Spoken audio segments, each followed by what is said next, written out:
Is Rio safe? On today's video, I wanted to address that question, but more importantly, I wanted to give you some safety tips to mitigate those risks and what to do in the event you actually, unfortunately, God forbid, have an issue whilst you're on your trip.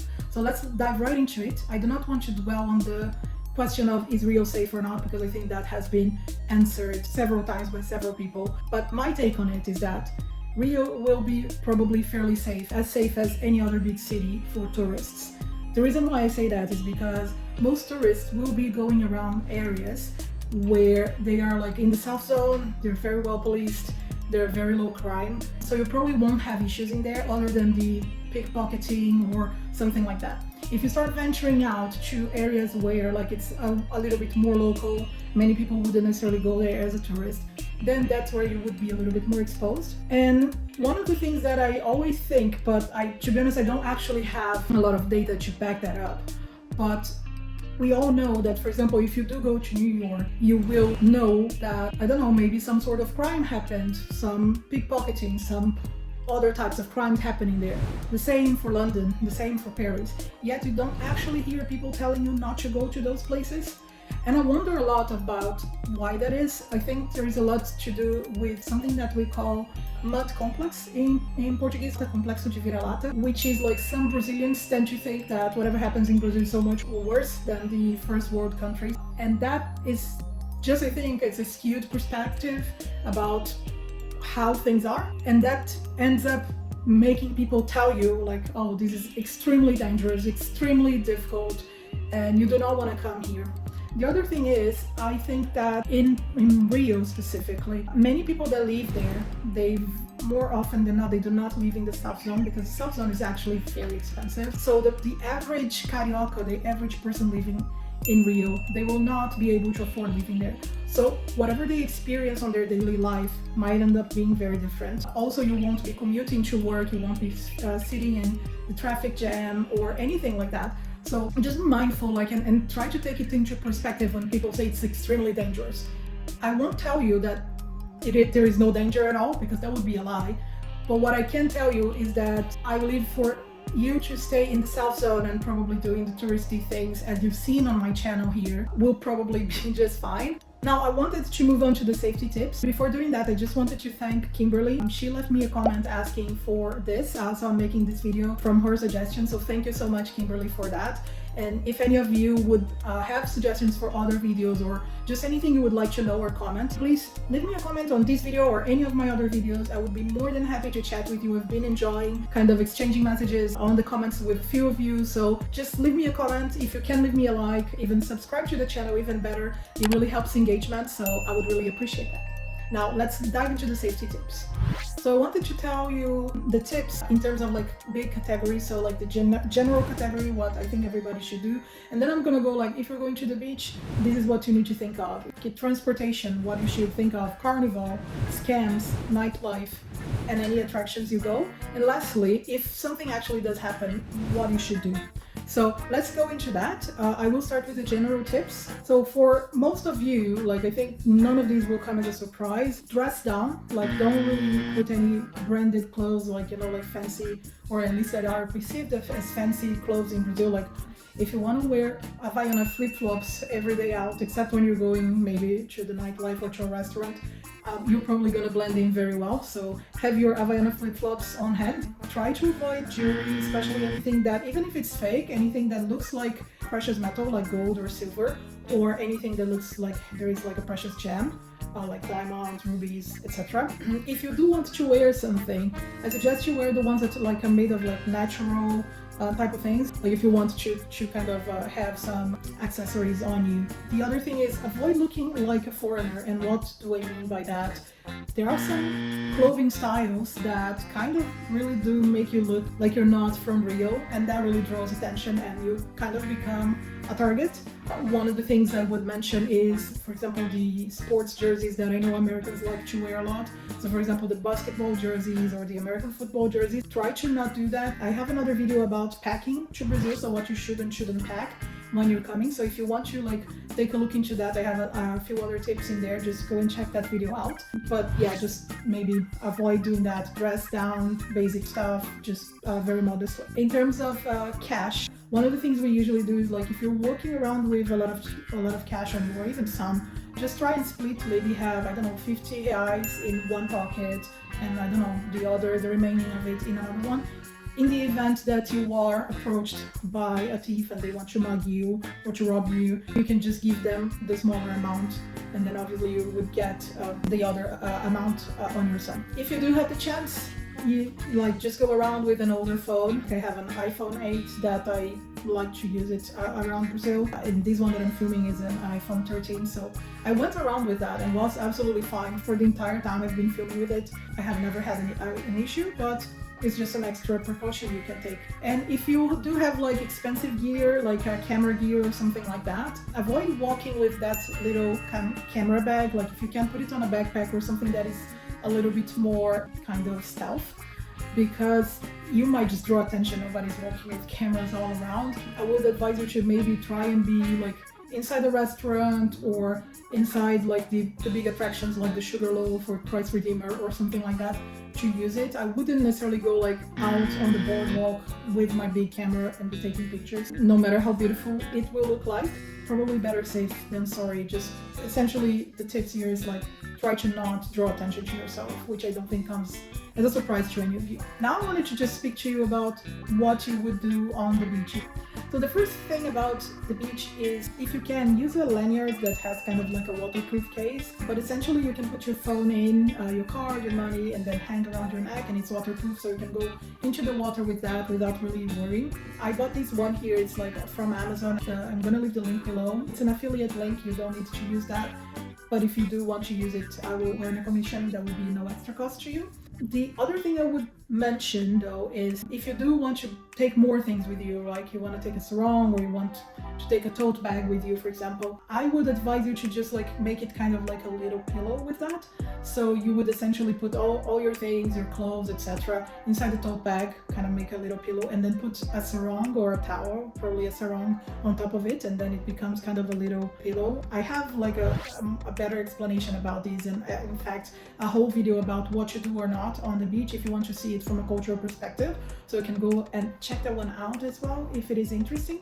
And the last thing I would tell you about the beach is like, don't stick around near the sea at night. You will notice that most people will be walking on the boardwalk. You even see maybe some people going around. I think Copacabana is slightly better because they have kind of floodlights that goes all the way to the sea, but in Ipanema you will notice it's much darker. So try to avoid to go to the sand at night. Just stick to the boardwalk. It's very busy, very fun, loads of bars, loads of people going around, so try and do that. Now in regards to transportation, so just arrived in the airport, you have no idea.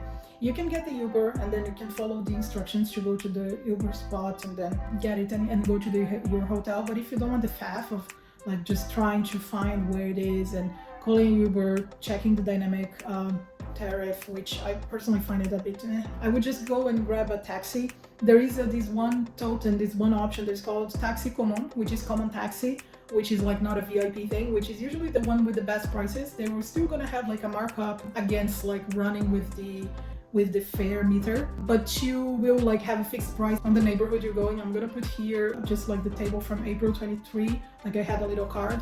And the taxi driver, when I got that one just now in April, they told me that if you get the taxi with them back, they give you a discount. So you might want to check that, especially if you don't mind paying just a little extra for not needing to like try and figure out where Uber is and how to get out of the airport. If you do get a Uber though, make sure to, as you would in any other place, double check the name of the driver, double check if the car plate is the same that you have. And one of the things I found really useful in Rio is, if you do have the budget to upgrade to like a black Uber instead of just the common one, you'll probably have better quality, faster, and the drivers will just be like a bit better. So you might want to do that. I didn't have any issues using Uber all of the time. Like I just used taxi that once to go to the airport because I didn't want to go with the Uber faffing around. But you might want to just do all of those checks as you probably would in any other place. Now in terms of buses, We typically don't really use like the buses just inside because unfortunately they are really prone to getting robbed. So I would suggest that you either use Uber everywhere, it's really affordable, or just getting the metro to any of the points that you probably want to go. I think with the exception of the price, the metro will take you to most of the main places. In terms of like intercity buses, so like if you're going to Arraial do Cabo, Búzios, Paraty, etc., that's a different story. Those buses are usually very high level, very good, very safe as well, so you can use them. Just like take a Uber to the main bus station, and from there you're gonna be okay to get the buses outside of the city. If you are driving though, I would suggest be extra careful with the route you're taking, especially like if you get the wrong detour, you might get into like a dodgy, sketchy area, and you do not want to do that. So if you're driving, be like triple check the route you're gonna get. Honestly, it is hard to miss your exit, especially if you're just going out of town, because it's kind of quite obvious, right? You're just gonna go straight out in the highways, so you shouldn't have that issue. Now, Carnival. So Carnival is, I think, the biggest festivity in all of the world in terms of like number of people kind of joined together in big crowds. So the types of measures you need to take to be careful are the ones you would in any crowded place. So be careful with your pockets, with what you're dressing. If you can like hide kind of like a small purse around you that is not seen or anything like that, make sure to do that. Careful with your pockets because people can just easily pick stuff from you. Unfortunately it's very common, so be wary of that. Perhaps the lanyards that I mentioned is a good option. Be mindful of card scams. So like a lot of times you're gonna buy a beer from like a street vendor or something. Just make sure that the amount is showing there, and honestly, if you can buy it with money, even better, because there are some cards that might clone you. I think I haven't heard about that too much anymore, so I don't know if like the features are getting better or what it is, but that might be a possibility. If you are going like on the street parties, I am talking specifically here, all of these tips about street parties, not about the main parade you see on TV. So if you're on the street parties, careful with those, and also avoid the deserted side streets. So that's true especially for the city center. Like if you're going to a carnival party downtown Rio, usually downtown is like the business district, so it's gonna be completely empty other than that. So just be careful. If you see there are not many people, just don't walk down other streets and just try and get to somewhere that is kind of still very like with many people around. And lastly, if you are going to the parade, make sure like you buy your tickets from legalized official vendors. The reason for that is because there are many people that might be selling you fake tickets. So we call them cambistas for the exchanging of tickets. So just be mindful of that. People will approach you, try to sell you, especially on the actual day of the parade. So be mindful of that. In terms of like scams in general, so I mentioned a couple here. So the cards, just be mindful of like if you're putting your password, make sure that the amount is already showing, because sometimes they want to look at what is the password you type so that they can clone your card. Just be mindful, be wary of that. So I would avoid using cards with street vendors, but at the same time, loads of people have been using them and there wasn't a lot of issues, so maybe that's not a concern anymore. There is another scam that is a bit popular, unfortunately, is Uber. So Uber in Brazil, I don't know if that's true anywhere else, but in Brazil they have an option for payments that is cash. So you can just say, I'm gonna pay by cash, and then you get there and you pay for it, and that's it. What happens sometimes is if you don't pay attention, some of the more dodgy drivers, before they conclude the ride, they will just say, this person didn't pay me, and then you're going to be charged on your card even though you have paid them. So I would advise not using the cash, but if you do, just make sure to see the conclusion of the ride within their phone before leaving the taxi, the Uber. And then the fake tickets that I mentioned, that is not only for the parade, but for any big show if you ever. In terms of tips for safety during the nightlife, I think this here is mostly for female solo travelers, but that also makes sense for males as well. Careful with spiked drinks, so avoid accepting drinks from like anyone that you don't really know. Buy your own drink. Stay looking at your drink, avoid leaving it or not paying attention to it. Careful with extremely overly friendly people. There are some weird types, especially if you're in Lapa. There are some very weird, very overly friendly people. I would stay away from them. That's a bit weird. And lastly, around nightlife, whenever you're gonna want to go home, just make sure that you're getting your Uber from like a well-lit, not deserted place, because you won't have a metro like in the wee hours of the night, 1, 2, 3 in the morning. So make sure you're doing that. So that's it for nightlife. Now for attractions in general, I just wanted you to have like a feeling of how it is. The key paid attractions, you're gonna be absolutely fine. So Sugarloaf, Christ Redeemer, the museums, you're gonna be fine, right? I don't think I ever heard any reason like for people to be concerned in there. They have like their own private security on top of their actual like public security. Sugarloaf in special, like the area where Sugarloaf is, Urca and Praia Vermelha, which is that region over there, is like heavily, like there are loads of military buildings, so there's like loads of military people all over. So it is extremely safe place. I think one of the safest places in Rio for you to be is around that area. So I would not expect you to have any issues whatsoever.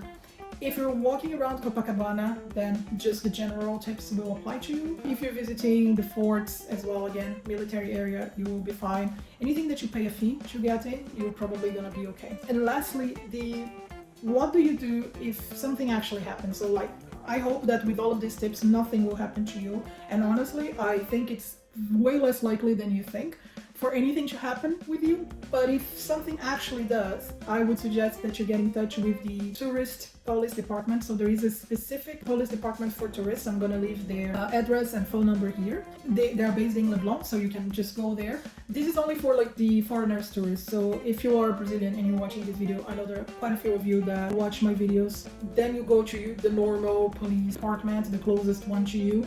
So the tourist police department is usually only for foreigners, and you're probably going to be able to have a higher level of service for you because they will be able to speak in English with you. They will understand. They probably will know how to guide you better than an average police department. The other thing I would tell you is before you go, take a copy of your passport, and if you can, walk around with that copy with you instead of your actual passport, as well as write down the address of your consulate, right? So if you're like from the US, write down the address of the American consulate in Rio or any other country where you might be from. Write as well your next of kin phone number, because for example, I have no idea what my fiance's phone number is. I should know it by heart, but I don't. So make sure to write that down just so you have it safe at home in case like someone just unfortunately takes your phone and you have no way to contacting anyone. Even better if you can write down the format that you need to make an international call from Brazil, right? So the double zeros, etc. And then make sure that you're writing it down in that format. And the last is like write your IMEI, I-M-E-A, not sure how you say that in English, but write that long number, or like all phones have one, it's kind of a serial number, but not really. So write down that, and if anything happens, if your phone is taken, then it's gonna be way less painful for you to be able to figure all of that out. And when you go to put a report on the police, you have the number, and then they can track it, that your company can just like lock your phone down, people won't be able to use it. It just makes your life and their lives easier as well. So those are the tips for safety in Rio. I hope you have enjoyed it. If you want to know more about Rio, I have loads of other videos. I'm going to leave my full playlist here. I hope you have an amazing time there, and I'll see you on the next one. Bye.